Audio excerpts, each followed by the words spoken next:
Os últimos dias não têm sido fáceis para o povo gaúcho. Desde o dia 27 de abril, a maior catástrofe climática da história do estado já atingiu 397 municípios.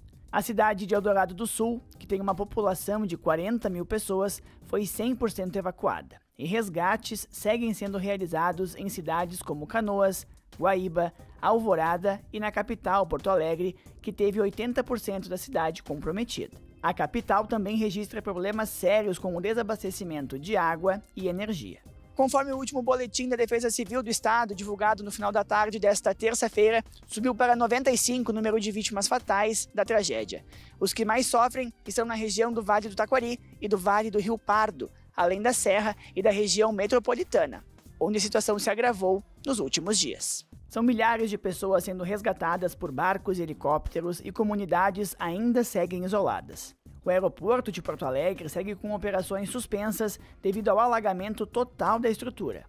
Assim, o aeroporto Hugo Cantergiani, em Caxias do Sul, passou a ser a principal rota aérea do estado. E muitas aeronaves estão desembarcando em Caxias, com doações que são distribuídas para todo o Rio Grande do Sul. No final da tarde desta segunda-feira, o primeiro voo humanitário chegou na cidade, com mais de 6 toneladas de donativos.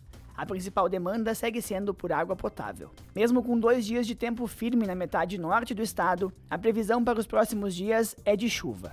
Conforme o último boletim meteorológico, nesta quarta uma frente fria avança pelo estado e a chuva deve se concentrar em pontos do norte e nordeste, sobretudo na região da Serra, podendo acumular de 100 a 200 milímetros de chuva. Apesar do volume não ser considerado extremo, ele atingirá as cabeceiras de vários rios que desaguam no Guaíba, que já está em estado crítico. Também nesta quarta-feira foi emitido alerta para os moradores da região sul do estado. Toda a água que está causando transtornos na região metropolitana sai do Guaíba e segue pela Lagoa dos Patos, podendo causar inundações nas cidades da região de Costa Doce, como Pelotas e Rio Grande.